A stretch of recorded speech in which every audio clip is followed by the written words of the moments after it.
कहानी कुर्सी की देख रहे हैं आप। आइए अब बात करेंगे उस कानून की जिसे लेकर पूरे देश में सियासत गर्म है। मोदी सरकार एक देश एक विधान और एक संविधान के सिद्धांत पर चलते हुए पूरे देश में यूसीसी कानून लागू करने की तैयारी कर रही है और इसके लिए आज पहला कदम उत्तराखंड सरकार ने बढ़ा दिया है।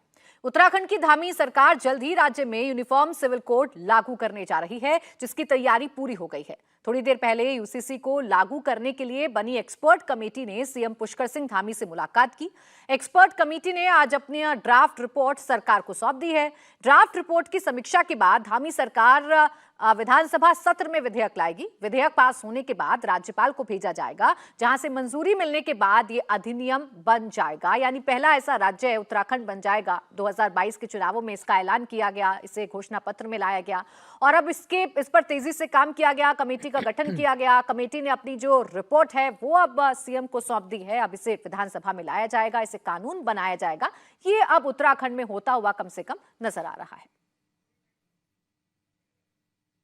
मैं समिति का दिल से धन्यवाद करता हूं और अब ये ड्राफ्ट जिसकी लंबे समय से सभी लोगों को प्रतीक्षा थी, आप सब भी लगातार पूछते रहते थे कि कब समिति ड्राफ्ट देने वाली है, तो वो शुभ दिन आ गया। और वो शुभ दिन, ये भगवान सूर्यदेव जब उत्तरायण में आए तो हमेशा से मान्यता रही है कि हमारे सारे मंगल कार्य शुरू हो जाते हैं, अच्छे काम शुरू हो जाते हैं, देवताओं के दिन आ जाते हैं।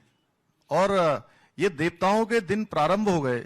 एक तरफ हमारे आदरणीय प्रधानमंत्री नरेंद्र मोदी जी के नेतृत्व में भगवान राम की प्रतिष्ठा राम जन्मभूमि पर हो गई, नया बजट भी आ गया, नए काम भी शुरू हो गए। और आज हमने भी जो संकल्प लिया था और जो उत्तराखंड की देवतुल्य जनता के साथ हमने जो वायदा किया था कि हम इस काम को पूरा करेंगे, तो आज वो काम हमारा लगभग ड्राफ्ट मिलने से आगे बढ़ गया है। और मैं इसके लिए विशेष रूप से जहां हम आदरणीय प्रधानमंत्री जी का धन्यवाद करता हूं कि उनके मार्गदर्शन में लगातार हमारा राज्य आगे बढ़ रहा है और आज उत्तराखंड में एक ऐसे काम की शुरुआत हो रही है, एक ऐसा काम आगे बढ़ रहा है जिसकी प्रतीक्षा देश को लंबे समय से थी। तो ये शुभ दिन आ गया है, ये पुष्कर सिंह धामी कह रहे हैं और ये भी बता रहे हैं कि एक संकल्प हमने लिया था और ये संकल्प सिर्फ चुनावी नहीं था, इसे पूरा करके हम दिखा रहे हैं। और इसे एक प्रयोगशाला के तौर पर बीजेपी देखना चाह रही है कि उत्तराखंड में अगर ये लागू होता है तो क्या प्रॉब्लम्स आएंगी, किस तरीके से चुनौती आएंगी, कैसे ये लागू होगा, क्या इसका परिणाम होगा। और फिर उसके बाद पूरे देश में भी लागू करने की बात भारतीय जनता पार्टी के तरफ से तो कम से कम कही जा रही है। जिस शुभ दिन का जिक्र समीर जी कर रहे हैं पुष्कर सिंह धामी उत्तराखंड में, ये सिर्फ उत्तराखंड तक सीमित रहेगा या ये शुभ दिन पूरे देश में भारतीय जनता पार्टी के लिहाज से आएंगे यूसीसी लागू होने के बाद? नहीं, मुझे लगता है कि पूरे देश के अंदर लागू होगा। पहले उत्तराखंड में लागू होगा और गोवा में तो ऑलरेडी यूनिफॉर्म सिविल कोड लागू हो चुका है। देखिए, इसके लिए बहुत भारतीय जनता पार्टी ने अपने संकल्प पत्र में कहा था और घोषणा पत्र में भी कहा था कि सरकार में लौटेंगे तो हम उत्तराखंड के अंदर यूनिफॉर्म सिविल कोड लागू करेंगे। कमेटी बनाई गई थी रंजना देसाई की अध्यक्षता के अंदर। कमेटी का कार्यकाल कई बार बढ़ा। कमेटी ने बहुत मेहनत की, 70 से ज़्यादा बैठकें की, लगभग 2 लाख से ज़्यादा लोगों ने इस पर अपनी राय दी और कमेटी ने आज अपनी रिपोर्ट मुख्यमंत्री को सौंप दी है। मुझे लगता है अब कल या परसों कैबिनेट की बैठक में इसे अप्रूव किया जाएगा और फिर विशेष सत्र बुलाया जा रहा है उत्तराखंड का। और इस बात की संभावना है कि 8 या 10 तारीख के करीब फरवरी तक उत्तराखंड के अंदर यूनिफॉर्म सिविल कोड लागू हो जाएगा। और मुझे लग रहा है कि इसके अंदर बहुत डिटेल के अंदर यूनिफॉर्म सिविल कोड को लेकर जो कमेटी थी उसने बहुत सी बातें ली होंगी कि बेटी को भी प्रॉपर्टी के अंदर हिस्सा मिले, फिर बुजुर्ग माता पिता को बेटी भी सेवा कर सकती है, उम्र को लेकर शादी की, लड़कियों की शादी को लेकर भी इसमें कोई निर्णय हुआ होगा। तो मुझे लग रहा है कि उत्तराखंड में जो यूनिफॉर्म सिविल कोड लागू हुआ उसके बाद मुझे लगता है भारतीय जनता पार्टी भी ये देखेगी और भारतीय जनता पार्टी के राज्य सरकारें भी इसका एक अध्ययन करेगी और उसके लागू होने के बाद मुझे लगता है आने वाले समय में हमें यूनिफॉर्म सिविल कोड पूरे देश में लागू होगा। और सिर्फ यूनिफॉर्म सिविल कोड नहीं, सीएए भी मुझे लगता है कि पूरे देश में लागू होने वाला है। तो कम से कम इससे नरेश जी ये तो भारतीय जनता पार्टी बताने की कोशिश करेगी ना कि हमने जितने भी अपनी घोषणाएं की, हम जितने मुद्दों पर एग्रेसिव रहे, एक एक करके हम उसे पूरा कर रहे हैं। शुरुआत हमने अयोध्या से कर दी इस सरकार में, हालांकि इससे पहले 370 भी हटा चुके हैं, तीन तलाक भी खत्म कर चुके हैं। ऐसे में यूसीसी अगर उत्तराखंड में भी आता है तो बीजेपी से एक बड़ा मुद्दा बनाने की कोशिश तो करेगी। ये तो मैं समझता हूँ कि जो एक विधान या यूनिफॉर्म सिविल कोड का जो मामला है ये बहुत महत्वपूर्ण है और इसको तो पूरे देश में लागू होना ही चाहिए। और इसकी वजह सीधे है कि भारत अगर लोकतांत्रिक देश है तो उसमें कई तरह के विधान क्यों हैं। दुनिया के जितने भी लोकतंत्र हैं सब में एक विधान है और भारत उससे अछूता क्यों है। और इसका विरोध होता रहा है कि इसको लोगों को लगता है कि अगर कुछ वर्गों को लगता है कि अगर हमने भारत में यूसीसी एक विधान लागू कर लिया तो उनके जो अधिकार हैं वो ख़त्म हो जाएंगे, उनकी जो जीवन की पद्धति है वो ख़त्म हो जाएगी। ऐसा कहीं नहीं है, क्योंकि यूनिफॉर्म सिविल कोड का मतलब तो ये है कि सब पर समानता से कानून लागू हो। तो समानता से तो किसी को इनकार नहीं होना चाहिए, और अगर किसी को थोड़ा बहुत भ्रम है, कुछ संशय है, तो उसको दूर किया जा सकता है। और इसी के लिए कमेटी का गठन भी किया जा रहा है, इसीलिए इसे प्रयोगशाला के तौर पर देखा भी जा रहा है। राहुल जी, कितना बड़ा एक्स फैक्टर साबित होगा अगर पुष्कर सिंह धामी ये करने में कामयाब हो पाते हैं और सारे जो वर्ग हैं इससे संतुष्ट हो जाते हैं, तो ये कितना बड़ा फैक्टर साबित होगा 24 के लिहाज से समझूं तो? देखिए, ये एक जो यूनिफॉर्म सिविल कोड है, इससे मैं जिस तरह से देखता हूँ, इसमें महिलाओं के जो अधिकार हैं खास तौर से, देखिए पर्सनल लॉ की जब बात आप करते हैं तो महिलाओं के अधिकारों की खास बात है उसमें, कि बेटियों के क्या अधिकार संपत्ति पे हों, किस उम्र में शादी जो है वो जायज़ है। क्योंकि अगर बाकी धर्मों में जैसे सिख है या हिंदू है या फिर जैन है या बौद्ध है, वहाँ पे अगर 18 साल उम्र है तो फिर मुस्लिम धर्म में जो है वो कम उम्र कैसे हो सकती है। दूसरा ये है कि तलाक के बाद जो है, जब ये बात आती है कि गुजारा भत्ता की बात आती है, तो क्या एक धर्म में उसमें गुजारा भत्ता मिलना चाहिए महिला को और दूसरे धर्म में ऐसा प्रोविज़न नहीं होना चाहिए? क्या ये सही है? दूसरी बात ये आती है कि जब बच्चों का जन्म होता है तो उनकी किस तरह के अधिकार जो हैं वो अपने पिता और जो परिवार है उसकी संपत्ति में होने चाहिए। उसमें भी ख़ास तौर से जो महिला जो बच्चियां हैं उनके क्या अधिकार होने चाहिए, इनको लेकर भी है। देखिए, मुझे ये ज़्यादा इसलिए लगता है कि ये सामाजिक जो संरचना है उसको ठीक करेगा। और दूसरा, अगर आप इसका पॉलिटिकल पहलू ही देखना चाहेंगे तो वो ये है कि महिलाओं के लिए क्योंकि बहुत अच्छा है कि यूनिफॉर्म सिविल कोड लागू हो। मैं राहुल जी आपको बीच में रोक रही हूँ। एक तरफ यूसीसी पर चर्चा है तो ज्ञानवापी को लेकर भी बवाल मचा हुआ है। ज्ञानवापी के तहखाने में हिंदू पक्ष को मिले पूजा के अधिकार को लेकर इस समय मौलाना अरशद मदनी और असदुद्दीन ओवैसी प्रेस कॉन्फ्रेंस कर रहे हैं। आपको सीधा लिए चलते। दूसरी बात यह है कि ये जो बात कही जाती है ज्ञानवापी मस्जिद या बाद और मस्जिदों के सिलसिले में कि मुसलमानों ने किसी दौर में मस्जिद को गिराकर मंदिर बनाया, मंदिर गिराकर मस्जिद बनाई, ये बिल्कुल गलत है। सबसे पहले तो आपको इस्लामी तसव्वुर को समझना चाहिए, इस्लाम की सोच को समझना चाहिए, क्योंकि इस्लाम में गसब की हुई ज़मीन, दूसरों की छीनी हुई ज़मीन पर मस्जिद बनाने की इजाज़त नहीं है। पहली मस्जिद जो मदीना मुनव्वरा में बनी पैगंबर साहब की ज़िंदगी में, मदीना आने के बाद मस्जिद नबवी, जिन लोगों की ज़मीन थी आपने उनको पैसे देकर वो ज़मीन खरीदी। ये कहा भी गया कि आप यूं ही ज़मीन को कबूल कर लीजिए, लेकिन आप सल्लल्लाहु अलैहि वसल्लम का ये एहसास था कि कहीं वो अखलाक़ी दबाव और समाजी दबाव के तहत न ये ज़मीन दे रहे हों, इसलिए उन्होंने कहा कि नहीं, मैं ऐसे ज़मीन पर मस्जिद नहीं बना सकता, आपको इसकी कीमत लेनी ही होगी।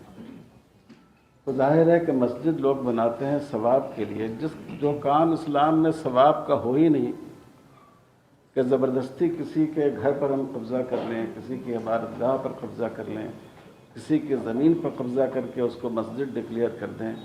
कैसे कोई मुसलमान ऐसा कर सकता है?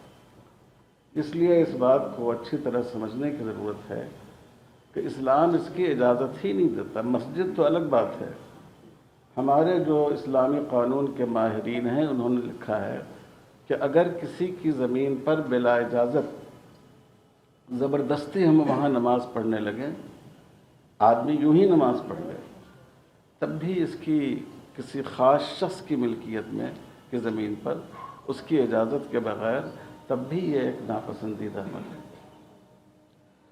दूसरी बात यह है कि हमको तारीख़ की, इतिहास की सच्चाई को समझना चाहिए।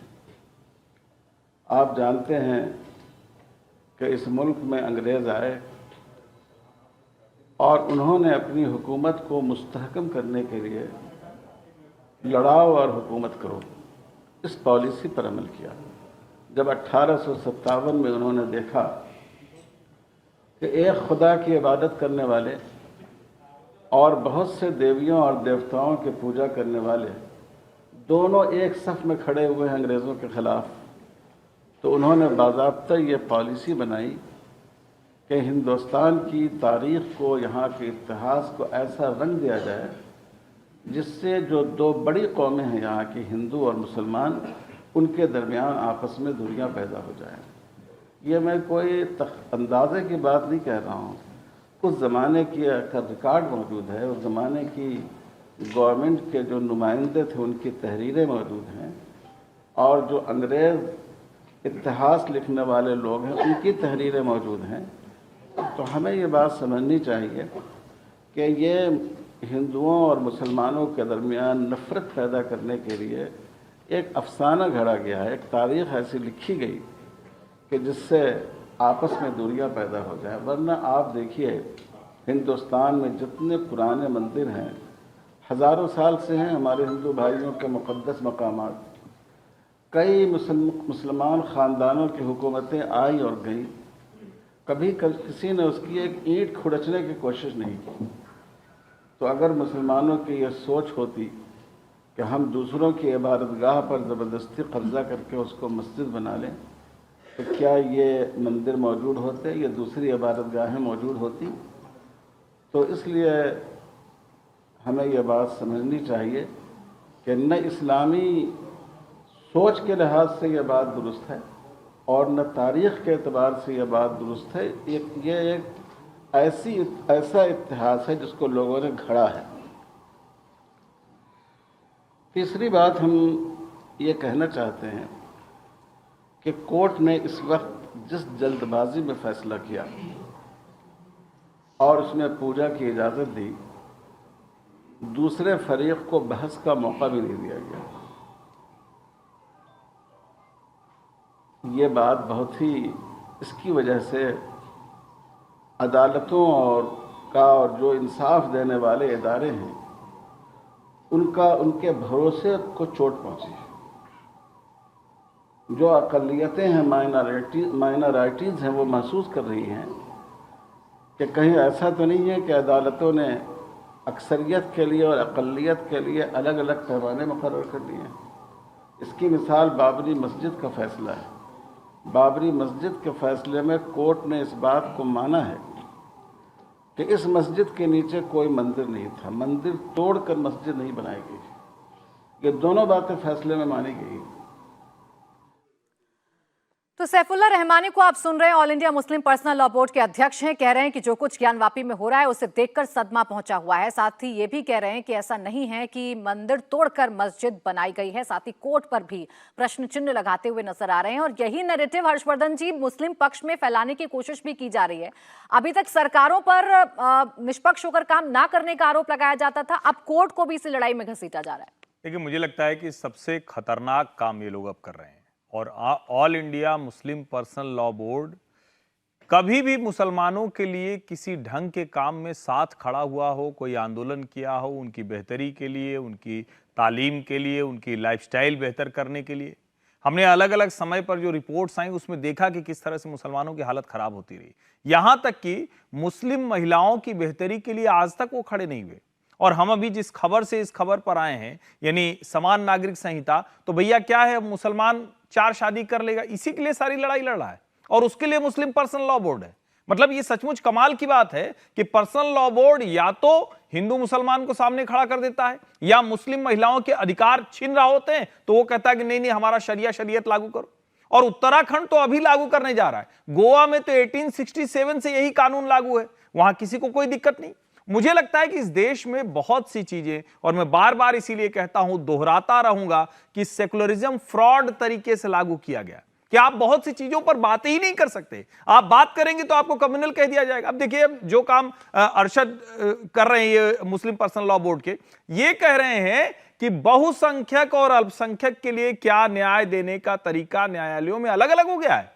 कमाल है, इस देश ने कभी भेद नहीं किया इस देश के न्यायालयों ने कभी भेद नहीं किया। और आज वो इस तरह की, आज तो उनको ये पूछना चाहिए था। मैं उम्मीद करता हूं किसी न किसी पत्रकार ने जरूर पूछा होगा कि 93 में आपने प्रेस कॉन्फ्रेंस क्यों नहीं की थी, कि श्रृंगार गौरी की पूजा होते रहनी चाहिए थी। यही असली संकट आता है। और वो वहां भी सवाल खड़ा कर रहे हैं जहां साफ साफ के मोहम्मद साहब ने, जब बीबी लाल की अगुवाई में वो एक मुस्लिम आर्कियोलॉजिस्ट के तौर पर गए थे, उन्होंने कहा 12 खंभे जिन पर कलश हैं जो हिंदू मंदिरों जैसे हैं, जहां शिलापट्ट मिला कि भगवान विष्णु का मंदिर है, उसके बाद फिर से आज झूठ बोल रहे हैं। तो इस तरह का जो द्वेष फैलाने की कोशिश है, इस देश का हिंदू मुसलमान शांति से रहना चाहता है। हमने हाईकोर्ट के फैसले के समय 2010 में देखा, हमने 2019 में सर्वोच्च न्यायालय के फैसले के समय देखा, और अब ये होना नहीं चाहिए। किसी भी कीमत पर जहर फैलाने की कोशिश कामयाब नहीं होने देनी चाहिए। और ऐसे में एक सवाल ये भी है ना राहुल जी कि आप मानेंगे किसकी? आप रिपोर्ट नहीं मानते, आप इतिहासकारों को नहीं मानते, आप कोर्ट को नहीं मान रहे, सरकारों पर तो चलिए आपका यकीन नहीं है, आप ये कह देते हैं कि ये सांप्रदायिक सरकार है, ये सरकार भेदभाव कर रही है खासकर मुसलमानों के साथ। लेकिन कोर्ट का अगर फैसला है और उसे इस तरीके से प्रेस कॉन्फ्रेंस में आप चुनौती दे रहे हैं और ये कह रहे हैं कि ये गलत हो रहा है, बहुसंख्यक और अल्पसंख्यक के लिए फैसला लेने के पैमाने कोर्ट ने अलग तय कर लिए हैं, तो ये तो अलग मैसेज और एक माहौल खराब करने की कोशिश है। देखिए, हम ऐसे ही बीजेपी को कम्युनल कम्युनल कहते रहते हैं ये लोग। बीजेपी ने कब कहा कि जो है मुसलमान या बाकी जो संप्रदाय हैं उनके अधिकार अलग होने चाहिए? वो तो कहते हैं सबके अधिकार एक जैसे होने चाहिए। एक यहाँ पे तो किसी और पार्टी के जो प्रधानमंत्री हैं, उन्होंने एक कमेटी की रिपोर्ट पर बहस के दौरान ये कहा कि एक पर्टिकुलर समुदाय का अधिकार देश के संसाधनों पर सबसे पहला है।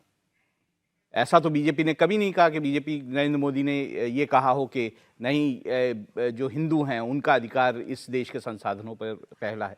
वो तो हमेशा से कहते हैं कि सारे जो समुदाय हैं उनका अधिकार एक जैसा है। तो मुझे लगता है कि ये राजनीतिक बातें छोड़कर हमें ये देखना चाहिए कि किस तरह से इस देश में जो सारे समुदाय हैं वो एक साथ रह सकते हैं। अब कोर्ट को भी अगर आप इसमें घसीट लेंगे और उसकी मंशा पे भी आप सवाल खड़ा करेंगे, तो बाकी कोई ऐसी संस्था रह नहीं जाती है जो कि इस देश में जो है वो सभी के अधिकारों को सुनिश्चित कर सके। तो मुझे लगता है कि ये सोच समझ के बातें करनी चाहिए इस देश में कि, और दूसरा मुझे ये भी लगता है कि मुस्लिम समुदाय का क्या चला जाएगा अगर वो काशी और मथुरा जो है वो आराम से खुद आगे बढ़कर जो है हिंदू समाज को दे दें। उनके तो आस्था का केंद्र वो नहीं है। ऐसा तो कभी उन्होंने कहा कि वहाँ मथुरा जो काशी है उनको सारा कुछ वहाँ पे दे दिया जाए, तो वहाँ तो ऐसा नहीं है। जो जिसके आस्था का केंद्र है उसको दे दिया जाएगा तो यहाँ पे सौहार्द और बढ़ेगा। बिल्कुल, देखिए, और यही इस वक्त लड़ाई चली हुई है, यही नैरेटिव सेट करने की कोशिश भी की जा रही है और ये बताने की कोशिश की जा रही है इस मसले को लेकर, कोर्ट के मसले को लेकर, कि इस देश में मुसलमान को प्रताड़ित किया जा रहा है। बहुत शुक्रिया आप सभी का हमारे साथ आज कहानी कुर्सी की में जुड़ने के लिए।